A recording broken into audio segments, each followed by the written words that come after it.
কিন্তু আমি যখন পিএইচডি রিসার্চ করতে গিয়েছি তখন আমি দেখি বাংলাদেশের ইতিহাসে সবচেয়ে বড় যে চুক্তিটা আমরা করতে পেরেছিলাম ভারতের সাথে, সবচেয়ে অনুকূল চুক্তি, যে কোনো সেক্টরে যে কোনো দেশের সাথে আমাদের সবচেয়ে অনুকূল যে চুক্তিটা ছিল 1977-এর চুক্তি, সেই চুক্তিটা সম্পাদিত হয়েছিল দুটো বড় কারণে। একটা হচ্ছে জিয়াউর রহমানের সরকার এটা জাতিসংঘে তুলেছিল, আর হচ্ছে মাওলানা ভাসানীর লং মার্চ। এটা একটা অবিশ্বাস্য ঘটনা ছিল সেই সময় বাংলাদেশের পার্সপেক্টিভে।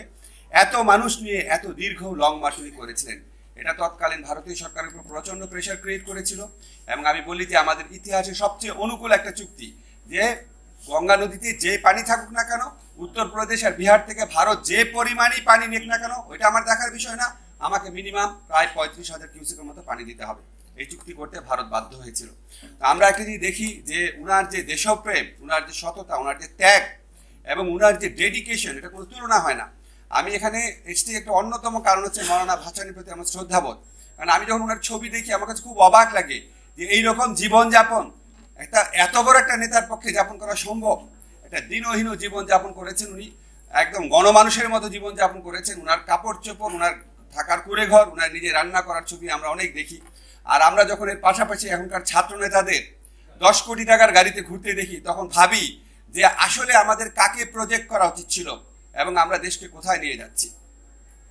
মাওলানা ভাসানীর ক্ষেত্রে আমার আরেকটা জিনিস আমাকে অভিভূত করে, সেটা হচ্ছে উনি অত্যন্ত অসাম্প্রদায়িক ছিলেন। আপনারা জানেন উনার আমলেই আওয়ামী লীগ, আওয়ামী মুসলিম লীগকে আওয়ামী লীগ করেছিলেন, কিন্তু উনি উনার ধর্মকে বাদ দিয়ে অসাম্প্রদায়িক হন নাই। ধর্ম পালন করে ধর্মের প্রতি বিশ্বস্ত থেকে অসাম্প্রদায়িক হওয়া সম্ভব, এত বড় এক্সাম্পল উনি স্থাপন করে গেছেন। আজকে বাংলাদেশে আপনারা একটা অদ্ভুত চিত্র দেখবেন। একদল আছে ধর্মীয় মৌলবাদী, নিজের ধর্ম ছাড়া কিচ্ছু বুঝে না। আর দল আছে ধর্মের বিরুদ্ধে মৌলবাদী, তাদের উঠতে বসতে ইসলাম ধর্মকে গালি না দিলে তাদের ভাল লাগে না। এরা নাকি আবার গণমানুষের রাজনীতি করে, এরা নাকি গণমানুষের বুদ্ধিজীবী। আপনারা মাওলানা ভাসানীর দিকে তাকান, উনার মতো অসাম্প্রদায়িক কে ছিল? কিন্তু উনার মতো ধর্ম পালনকারী কে ছিল? নিজের ধর্মের মধ্যে যে অসাম্প্রদায়িকতার শক্তি আছে সেটাকে উনি প্রচার করেছেন, সেটাই প্রচার করা দরকার। অসাম্প্রদায়িকতা প্রচার করার নামে একটা মেজরিটি একটা রিলিজনের ধর্ম বা মাইনরিটি রিলিজনের ধর্ম, আপনি তার সম্পর্কে যাতা কথা বলবেন আর মানুষ এটা শুনে অসাম্প্রদায়িক হয়ে যাবে। এই অদ্ভুত বুদ্ধি তাদের মাথায় কোত্থেকে আসে আমি জানি না। যাই হোক, আমার কাছে মনে হয় ওনার কাছ থেকে আমাদের প্রচুর কিছু শেখার আছে। ওনার সারা জীবন পাঠ করেও আমাদের শেখা শেষ হবে না।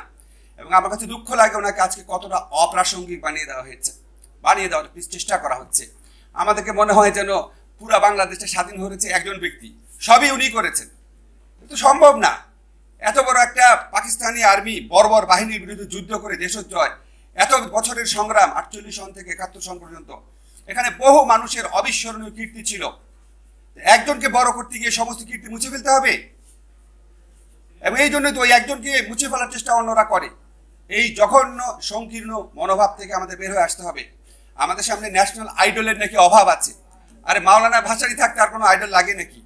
আমাদের সবার উচিত মাওলানা ভাসানীর আদর্শ কি, জীবনযাপন কি, এটা সহজভাবে বাংলাদেশের তরুণ সমাজের কাছে পৌঁছে দেওয়া।